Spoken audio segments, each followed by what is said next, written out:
Hi everyone! Welcome to day 3 of our 100 days of vlogging challenge. I'm so happy na nandito na tayo sa day 3. So I know day 3 pa lang, pero every step is very important. Every one video is very important for us to be able to reach our goal of 100 videos. So for this afternoon, kakapatulog ko lang kay Amara. It's actually evening na dito sa Australia. I'll show you what time it is.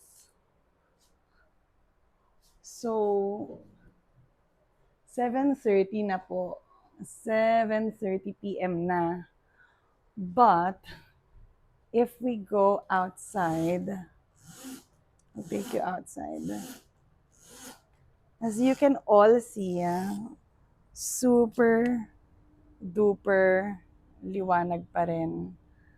Parang 3:00 pa lang ng hapon.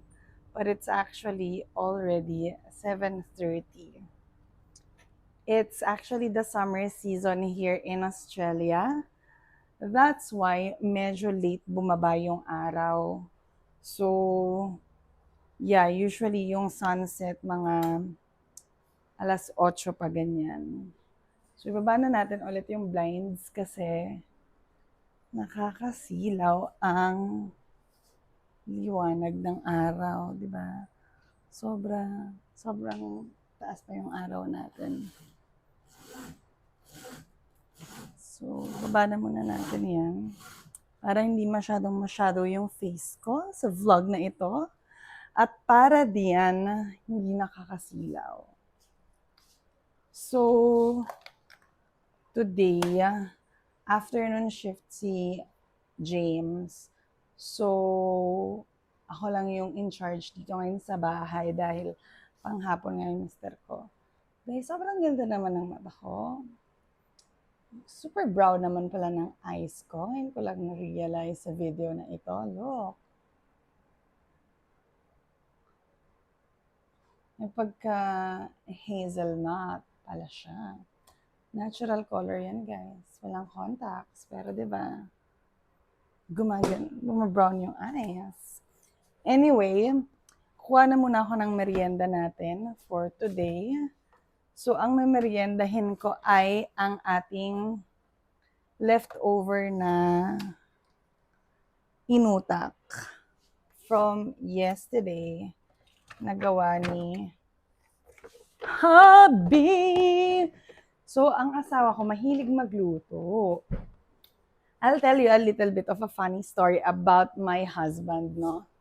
So, mahilig magluto yung asawa ko. Pero, nung nakilala ko siya, hindi naman talaga masyado. So, nung dumating ako dito sa Australia, kasagsagan na ng kausuhan ng MasterChef Australia. And talagang every single episode ay pinanonood ng mister ko. Talagang pagdating ng 7:00 ata yun or 7:30, ganyan. Ano na yan, nakaantabay na para manood ng MasterChef. No. So, doon siya nahilig magluto. Pero guys, nung umpisa, oh my gosh, like yung luto ni James ay hindi masyado masarap. Pero, syempre, guys, nabasa ko yung book na How to Win Friends and Influence People ni Dale Carnegie. And sabi doon, dapat use encouragement. Kahit na may hindi ka magandang comment, you try to make it a constructive comment ba? A constructive criticism. And so, kahit na hindi masyadong masarap yung luto niya, I would say na, babe, sobrang sarap ng luto mo. Pero sa totoo lang, nagdadagdag ako ng asin, ng toyo, ng paminta, ng additional na pampalasa dahil kulang yung lasa. Pero guys, talagang naging consistent lang ako sa pagpuri sa asawa ko at pag-encourage. Sabi nga nila, 'di ba? kailangan mag-focus ka dun sa mga gusto mong mag-manifest sa life mo. So guys, nung time na yon, I'm really not focusing much dun sa lasa ng pagkain, but I am more focusing on the effort that he's putting through it. And then, you know what, guys? I just keep on encouraging and appreciating the positive things that we have, that I have, and that's him putting an effort with the cooking. And now, guys, practice makes perfect. So, sobrang dami na ng best ng luto ng asawa ko. Ngayon, alam niya na yung panlasa na gusto ko and talagang masarap na siyang magluto. Dahil kahit sa mga family gatherings, alam niya ng mga uncle, aunties, and mga pinsan namin dito na pagluto ni Emboy yan, pag alababe yan, ay masarap yan, garantisado. At hindi lang yun guys, lagi ko pang pinupost yung mga luto ng mister ko sa social media. Talagang proud na proud ako. Kahit na hindi perfect. Pero you know, to have a husband who actually cooks for you and who loves cooking for you, it's a big, big, big bonus para akong nanalo sa loto. Pagka dinner time, hindi ako naman problema ng lulutuin. Talagang tatanungin lang ako ng mister ko kung anong gusto kong ulam. And my gosh, my wish is his command. So, talagang agad-agad bigay todo yung mister ko. At nagluto agad ng mga hiling ko, ng mga gusto kong kainin. So guys, yun lang may papayo ko sa inyo. Kaya mapasa mister o kaya sa mga pamisis, alam niyo yun, try to see the beauty in everything. And wag tayong puro complain lang. Try to see the beauty of it. Like, yun nga sa asawa ko before, kahit na hindi naman ganun ka-perfect yung luto, yung lasa ng luto, I still appreciate the effort and the love that he put in through the cooking. And eventually, you know, because nakakuha siya ng appreciation dun sa ginagawa niya. So the more that he does it, and then now, sarap na talaga guys. Tingnan nyo na lang tong inutak na to, guys. Sobrang, oh my gosh. Hindi ka na dito. Pumasok ka na sa tiyan ko. Yon. So, sobrang sipag din ng mister ko. Like, hindi lang sa pagluluto, no? Sa lahat. And hindi sa lahat ng bagay talaga perfect. Kunyari sa pagtutupi ng damit, I have my own ways of folding my clothes. O folding our clothes. Pero, you know, whenever he folds the clothes, I will try and tell him and teach him na, babe, can you please try and do it this way? Para ganito yung maging hitsura sa cabinet natin. It's not perfect. Like sometimes hindi pa rin ganun kaganda yung tupi. Pero the fact na tinupi niya na, you know, uulitin ko na lang paminsan. Sa totoo lang naman. Pero, yung effort nandun. So, i-appreciate ang effort. Harap. Sobrang sarap. So, ang ginawa dito ng asawa ko ay, this one is just made out of glutinous rice. And then he put a bit of ube essence dun sa isang layer. And then on top of it, he put some coconut cream and cheese to balance the sweetness. Sobrang sarap. Hindi nakakaumay.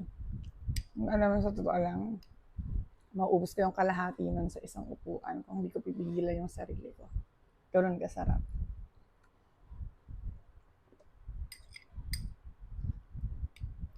So, going back,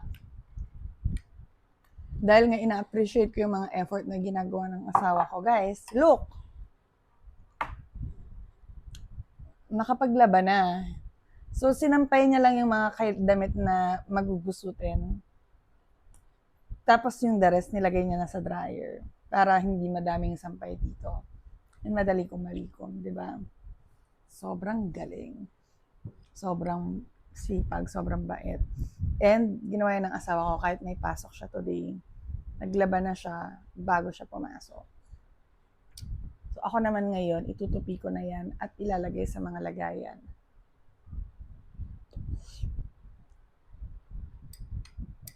Para bukas wala nang kalat. Yeah, we try to do our labada in one day, like labas sa umaga or the night before, and then tupi sa hapon or sa gabi, and then the next day, hindi mo na siya isipin kasi guys,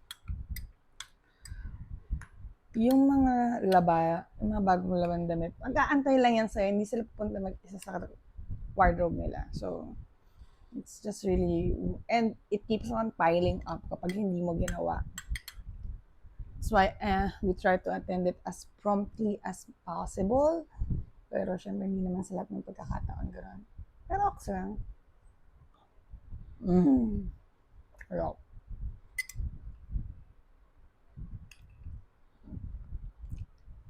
Pero okay lang. Gano'n naman talaga. Hindi naman matter of life and death situation. So yung mga kayang palampasin mo na, Mars. Patawarin mo yung sarili mo, hindi sa lahat ng panahon. Yung gusto mong mangyari ay nangyayari. Which is okay lang naman. Sarap! Gusto ko pa ng isang serving, kaso pag ginawa ko yun, hindi na naman na makakain ng maayos ng dinner kasi mabubusog na ako. It's quite heavy actually sa tiyan. Kasi nga, made out of glutinous rice. Anyway, I'm gonna be showing, meron akong mga bagong purchases. So, i-include natin yan dito sa unboxing series ng vlog natin na yun. Dadagdag na rin natin yan for the contents. So, ito na siya. I'll show you kung anong ating nabudol for today. Ta-da! So, it's something from Uniqlo. Sabi ko nga sa inyo, dun sa ibang vlogs ko, I really love Uniqlo because of how easy we can maintain yung clothes. So, you know, it's a good wash and very low maintenance. I've got this cotton na specifically pang unboxing ko ng mga pinag-shopping ko. So, yan. So, I am the type of person, by the way, that if I like something, I buy them in the colors that I want. And so, this one is mga long sleeves sila na pare-pares lang yung design, pero iba-iba lang ng kulay. Okay. So, yan. So, I am preparing na kasi for the coming cold season and nag-sale. So, originally, it's $29 and it came down to $19. I was already looking at this one last winter season, pero hindi ako comfortable na bumili ng $30 for this kasi alam ko sa Uniqlo, nagsisale sila. So, sabi ko, antayin ko na lang mag-sale. Hindi ko naman pa kailangan ngayon, agad-agad. And with patience, syempre, it paid off naman. Naka-discount ako ng total of $40 kasi 4 yung binili ko. So this is the size of medium. Sorry guys, I'm not wearing any bra at the moment. Oh my gosh, I think this is too big for me. I think medium is too big for me. Oh my gosh, hindi maganda yung fit ng sleeves. Kasi medyo loose-fitting siya. I want it to be very a fit kasi naman, sana. Well, the last time that I have tried this on is, nag-try naman din ako ng medium, pero feeling ko, right now, mas loose ang fit na niya sa akin. Maybe because I lost some weight na naman, that's why. So, I think this purchase, I need to return it or swap it with a smaller size, with a size small. And yeah, we'll go from there. Sayang naman. Hindi naman sayang kasi papapalitan naman natin. So, I'll show you the colors that I've got. So, ito yung nakuha ko color. So, the first one is the white and blue stripe.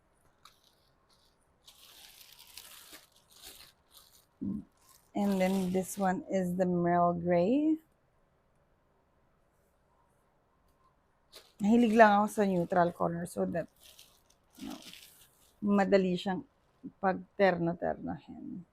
And then this one, what do you call this color? This is beige. Oh no. And the last one is our classic white. Yeah. So yan yung mga nabili ko. Anyway guys, overtime na tong vlog na ito dahil nakaka 17 minutes na tayo. And we have to just keep this short para I can sustain it on a day-to-day basis. So, I will see you all again tomorrow on our day 4 of vlogging. So, bye!